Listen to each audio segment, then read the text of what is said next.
Hey, it's Tuxedo Mark, and just turned 9:43 p.m. on Friday, May 28th, 2021. And welcome to another episode of VLOGTRON, a Voltron vlog. Okay, so I just started a new series. Turns out there are at least some episodes of Voltron, the Third Dimension on YouTube. Don't know how many are on there. I don't know if the whole series is on there or not. But there are apparently 26 episodes. There were 17 in the first season and 9 in the second season. Um, and it ran from like 1998 through uh, well, I'm not exactly sure. Um, hang on, let me try to find out just to be sure.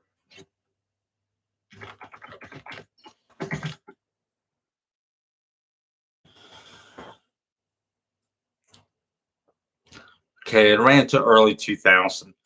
All right, so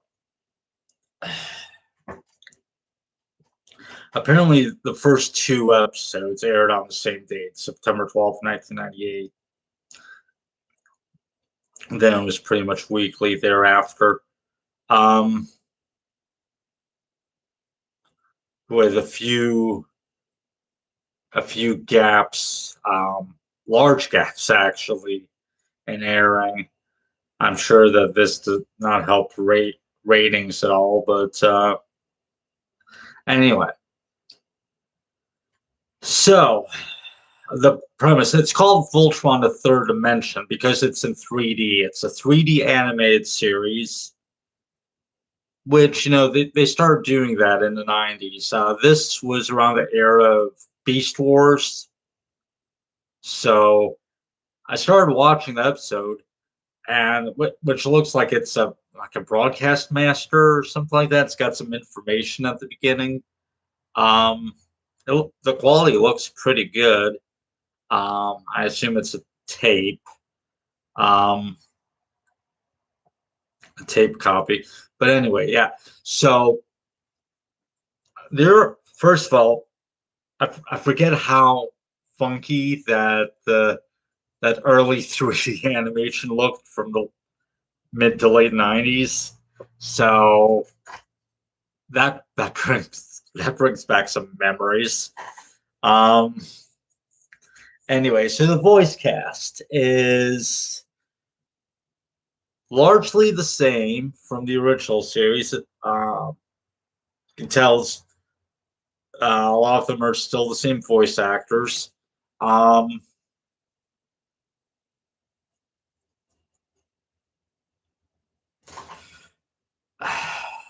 let me go through them and see if I can tell you like um,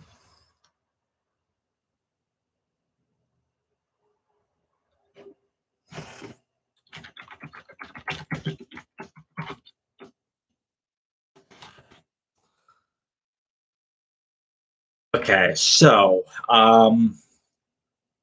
Lance is the same, voiced by Michael Bell, but he also voices Coran, taking over from Peter Cullen, who isn't in this series. Tim Curry is voicing King Alfor. That's Princess Allure's father, and also he's voicing Prince Lotor. Tress MacNeille, who voiced Queen Merla toward the end of the original series, is now voicing a new character named Lafitte. Okay. Hunk and King Sarkon are now voiced by Kevin Michael Richardson. Um, Neil Ross is back as Keith. BJ Ward is back as Allura and Hagar. And Billy West um, voices Pidge.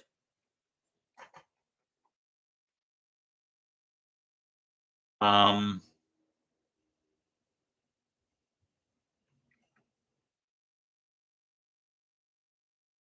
man.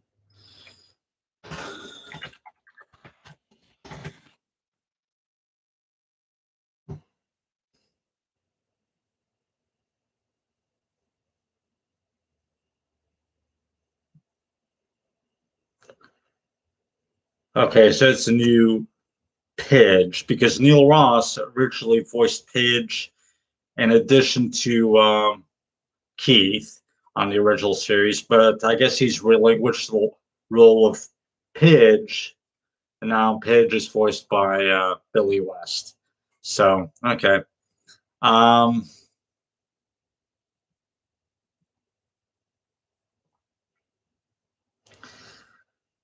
all right. So, basically, first there's a flashback with the narration.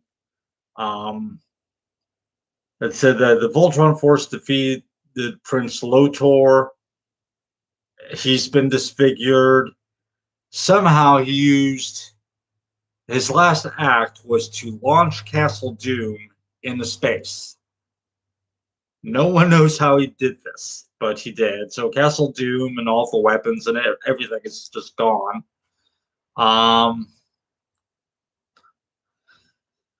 so that was like 5 years before the present. We're not sure when this flashback is in relation to the original series, but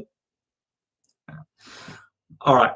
Also, and so we see Voltron forming. We see Keith telling who forms what and everything, and so and we got the original theme music playing and reprises throughout the episode. So yeah, they're trying to be kind of nostalgic and they're really trying to connect it to the original series. Um, of course, just everything looks different anyway. It's not just because of the CG. Um, okay, for some reason, and this is even back, 5 years earlier, sometime after the end of the original series. For some reason, I guess all of the pilots decided that they would now wear spacesuits where the colors match the colors of their lines, which actually makes sense. I'm not sure why that was not the case in the original series. So yeah, like Keith wears black because he pilots Black Line. Laura wears blue because she pilots Blue Line. But these spacesuits, I don't know what it is with this design choice. They've got line heads like on top of their heads. Yeah, it's like it's like I don't know. It's so it's like they're wearing line costumes or something. Who thought that would be a good idea? Um, but anyway, so Lotor's been locked up after being found guilty, obviously. Um, he's been in prison for like 4 years now or something. Uh, Meanwhile, space pirates are making a comeback. Keith and Alora go to question him. Um, Also, we check in on Lance. He's now like a stunt pilot. Guess that's how he makes his money. He does stunt shows. Of course, he shows off a bit too much, and he wrecks like his I don't know, like his fourth ship, doing one of these stunts beyond what he was called to do in the show. So he gets fired, and he's like, I don't care. It's getting stale anyway. Um, Um, what are Honk and Pitch doing? They're hanging out together somewhere. They're doing some kind of work. Oh, and it's funny. Pitch gets an email from like a Voltron fan. They want him to sign their Voltron JPEG or something like that. Like he's actually signs the computer monitors. I don't know. It's weird. And it has a website URL on there. Says www.wep.com. That's World Events Productions, the company behind Voltron. So it's like, it's weird. We know which year this is, or which year that the original series took place in, for that matter. And when Pidge is about to refer to some past event in this episode, like, oh, that was back in, and he gets cut off. So it sounds like they're trying to avoid establishing the year or even the century that this happens in. But it's weird. All the usual tech around, like, everywhere. In the original series, it looked mostly like the 80s. In this series, it looks mostly like the 90s, except they've got, you know, galactic space travel. But everything else is the same. So, I don't know. But at least they have the internet now.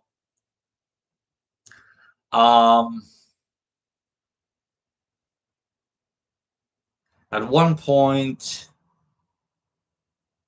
oh, Keith gets permission from Galaxy Garrison to go and investigate the space pirates.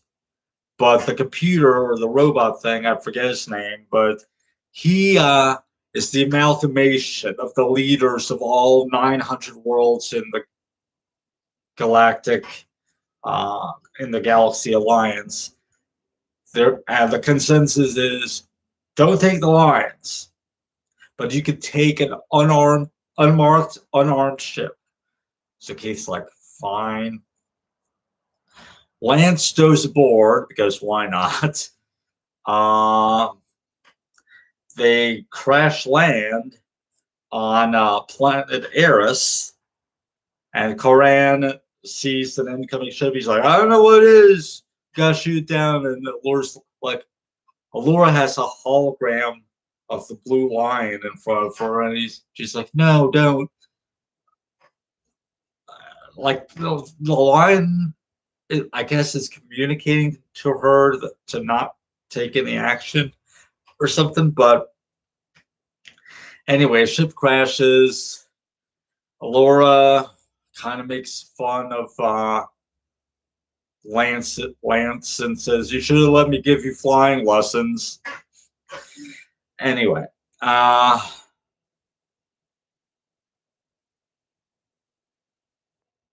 they get on a conference call with Keith, not with Keith, with Pidge and with Hunk.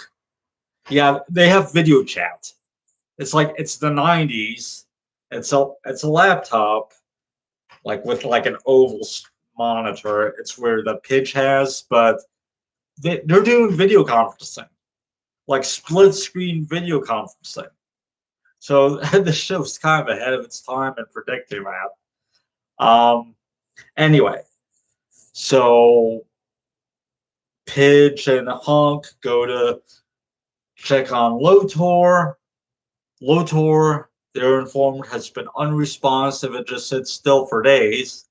Pidge cuts through the force field around Lotor's cell, checks, and it's a hologram. It turns out Lotor escaped weeks earlier and took like some robot or something that was supposed to be guarding him with them. Oh, and King Sarkon, much to everyone's surprise, although Allura had like heard of it supposedly, he is now a good guy because he's reformed supposedly.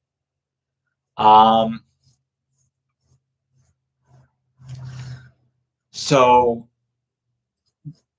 the robot at Galaxy Garrison is saying, you know, we formed a commission to study all of this. And Keith's like, yes, sir. And Lance is like, no, this is crap. We gotta go after Lotor. And Sargon's like, yeah, no one knows better than you and me how dangerous Lotor is. But Keith's all about following orders. But Lance steals the Red Lion to go off on his own. Yeah, and that's where the episode leaves off. So I'm guessing this is part one of a two-parter. So overall, it's an okay series. I enjoyed watching it. The '90s CG obviously is gonna take some getting used to, but it's nice to hear mostly the same voice actors again.